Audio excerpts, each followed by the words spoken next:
Hi, I'm Jacob Cisneros-Baca. And I'm Lindsay Ann. And here is today's newscast. Now to Brittany Schloop with an exclusive interview with Miss Sloan.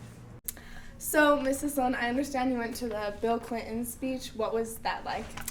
Well, as you all know, this is an election year, so various candidates are coming to our state and providing information about this election. And right now, if you look back here, you can kind of see that this is a pretty close election. It's very early, and nothing is set in stone yet, of course. But out of 3 states that have voted had Democratic elections, and out of 4 states from last night that have had Republican elections, it's a pretty exciting race. So this summer when Bernie Sanders came here, he talked about things like free college and issues of healthcare and other issues that are facing voters. And similarly, former President Clinton came to Pueblo this weekend and talked about issues of solar and wind energy, and building infrastructure, what the future looks like, immigration, and some of the policies that are going to affect not just my generation, but of course your generation. So he was speaking about the need to invest in our solar, wind, and our energy systems, and how much cheaper it is that the 3 states that have the most wind power right now in this country and the cheapest electricity are Iowa, with the cheapest electricity, Texas, and Minnesota. So 2 Republican states and 2 Democratic states, and how important renewable energy is to Republicans and to Democrats. Likewise, this competition over here is capturing so many headlines because with 4 states weighing in, and again it's very early, Trump is taking a significant lead. And so this is kind of a compelling moment right now in our history. And we have a caucus coming up here in Colorado next Tuesday. And a caucus is a form of voting, primary voting, that is how you determine who your candidate's going to be. Okay, can you tell us anything else about the caucus? Sure. Just real quickly, I keep pointing at this board, but for the primary, the magic number for Republicans is they need 1,237 votes to win. And so right now, again, it's very, very early, but there's about 900 to 1,000 delegates or votes that are coming up next Tuesday. So it's going to sift maybe some of the candidates to the top or to the bottom after next Tuesday. And then for Democrats also, it's a little bit different the way the Democrats run their primary season, but it's 2,383 to win. And again, it's really very early. There's also this issue of superdelegates where candidates can get delegates not just from the state elections, but also from people who pledge their loyalty, political insiders who are given the opportunity to cast votes as well. But this is not set in stone. This can change. But right now, certainly it prefers the insider who is Hillary Clinton, and then not so much preference for Sanders right now. But the people are sort of showing something a little bit different in these early votes. So it's kind of an exciting time. And we really hope that you all, the next generation, will vote, those of you who are able to vote, and that those of you who aren't are really paying attention, because this will affect you for 4 or 8 years. So okay, thank you, Miss Sloan. Thank you. Thanks, Brittany and Miss Sloan. And now to Selena Subia with the weather. Hi, I'm Selena Subia here with this week's weather. Today is a high of 72 with a low of 36. Tomorrow will be a high of 55 with a low of 27. Wednesday is going to be a high of 61 with a low of 34.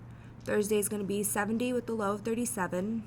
Friday is going to be a high of 66 with a low of 36. And Saturday is going to be a high of 64 with a low of 34. Have a great week.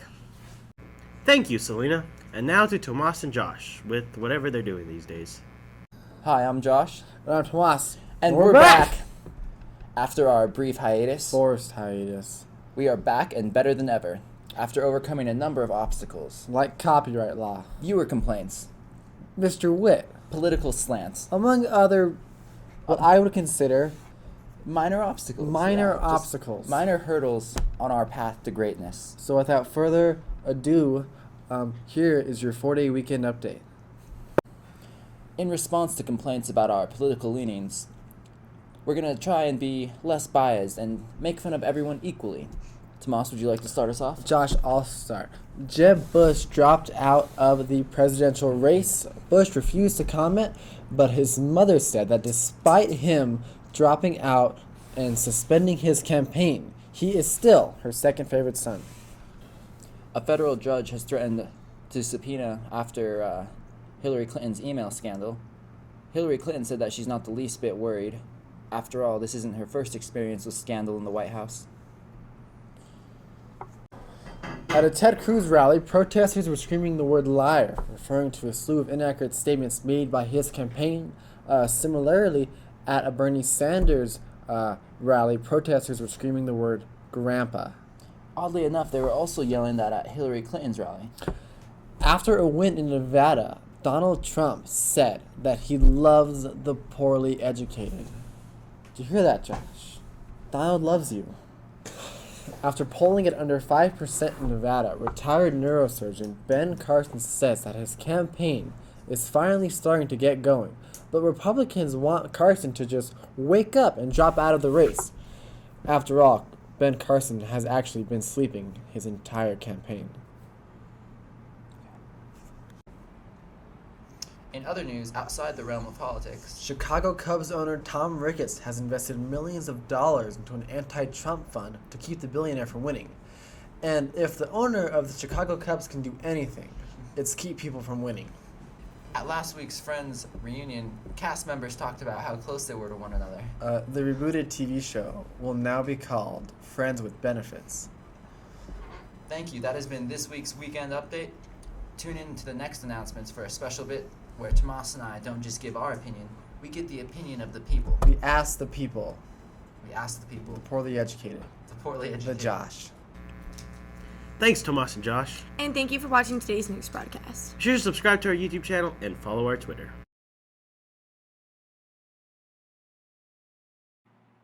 Alright guys, I'm going to show you today how to log into and subscribe to the Pueblo West CyChron YouTube page. So first, you're going to want to go ahead and sign on to Safari or whatever and type youtube.com in your URL, obviously. And then once that pulls up, you're going to search in the main search bar Pueblo West CyChron, PWHS CYCHRON, and that'll bring up our page. It's the very first one. It has the compass up top, and it'll show you all of our previous and up-to-date newscasts that we have ever done here on the CyChron. And in the corner where you can see my cursor now, I'm actually unsubscribing myself, and it should be a red subscribe button. Go ahead and click on that, and it'll finally subscribe you, but make sure that you're signed into a YouTube account so that it'll work, and now you guys are up to date with what your Pueblo West CyChron news team is actually doing. Thanks, guys.